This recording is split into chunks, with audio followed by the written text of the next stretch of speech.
Oh my God, this is going to be the greatest video ever.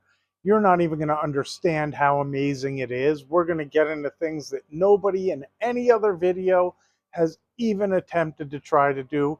When I tell you the incredible things that we're going to do, I mean, they're going to be so intelligent that I'm not even going to understand what I'm talking about. So stick around. This one's really going to blow your mind. Want to make your money work harder? Enjoy another video with Adam Kahn, the rational investor on stocks, real estate, and crypto. Subscribe now for your weekly dose of investment insights and hopefully learn a thing or two. Hello, my YouTube friends, and happy Thursday. I hope everybody's doing well. I hope everybody's enjoying this Thursday rally that the market's been giving us. For those of you who don't know me, my name is Adam Kahn, and this is Investing with Adam K. I hope you like the intro. I was trying to have a little bit of fun. I'm really happy to see how the market's reacting. My brother and I are ready to take off gloves and go at it again because it's pretty rare we have a different opinion on the markets. And I feel like we have a rally coming and that was enough nervousness. And I'm even beginning to think we could end up at the end of the year having new highs and the market screaming higher.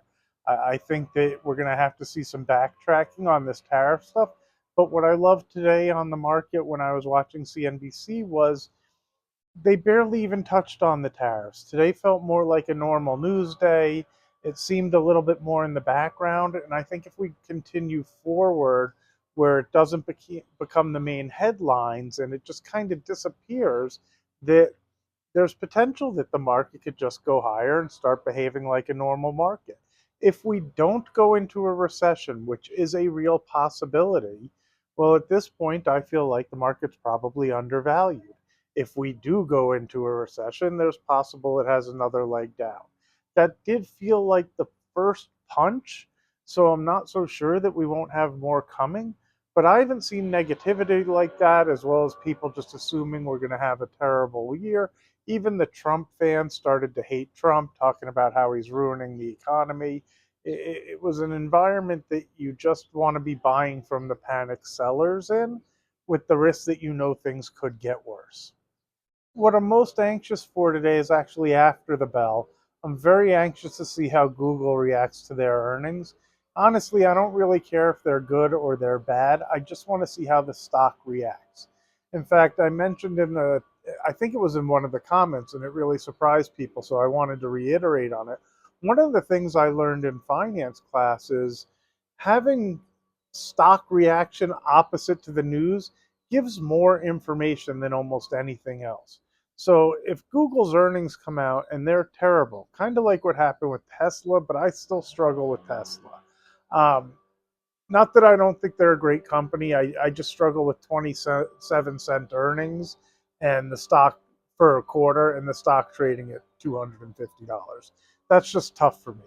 But one of the things they talked about is when a stock or a company has bad news, but the stock price goes higher, or a stock has really good news and the stock goes lower, that gives you more information than pretty much anything else. It tells you where the real money is going, because if it was good news and the stock is going lower, the big money is selling into all the people retail that are seeing the news and buying a little late. They're getting out of it. Something else is going on.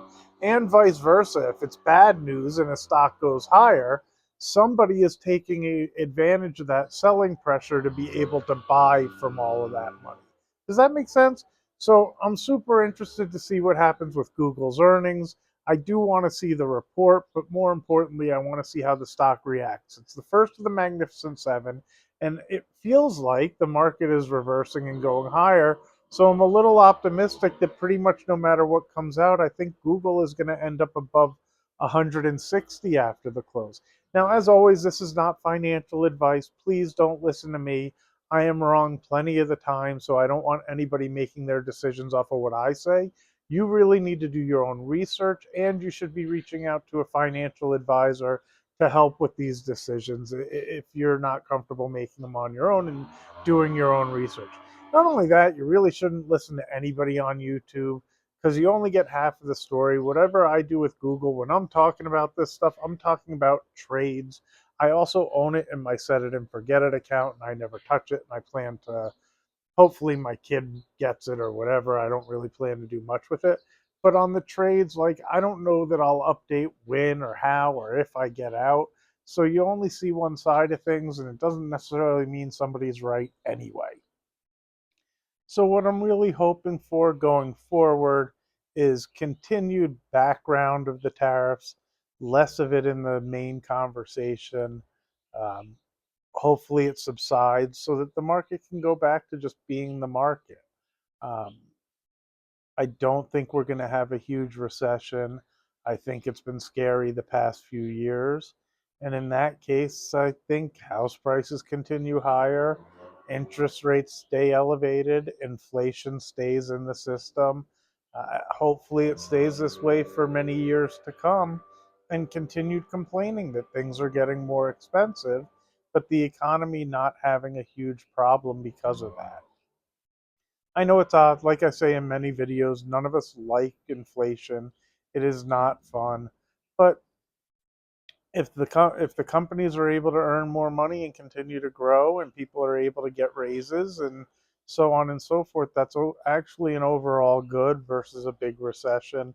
I'd hate to see a bunch of people unemployed, companies going out of business. And quite honestly, they scared me enough that I was concerned about that. Now, hopefully, everybody who made transitions in their account are comfortable with it. Maybe there's a little bit more cash on the sideline, and I would argue that maybe that was needed and probably a good thing. And if it has to stay that way, well, I'd rather miss the rally and have less in and be in a good position so that if there is a reversal and it goes down, I'm covered in terms of having some cash on the sideline. I would like to think that everybody's thinking that way.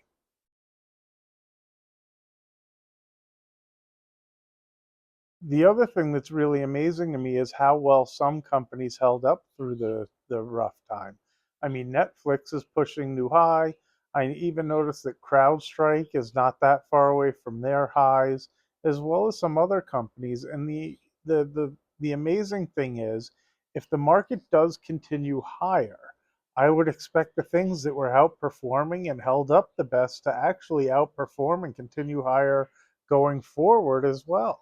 It's amazing how the things that look so overpriced tend to stay that way and continue going in an up market, and in a down market, the things that were weak tend to be weaker.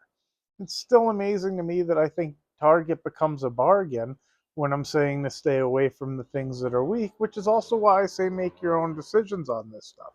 When I look at valuation, it looks like a great opportunity, and it's one I'm comfortable with.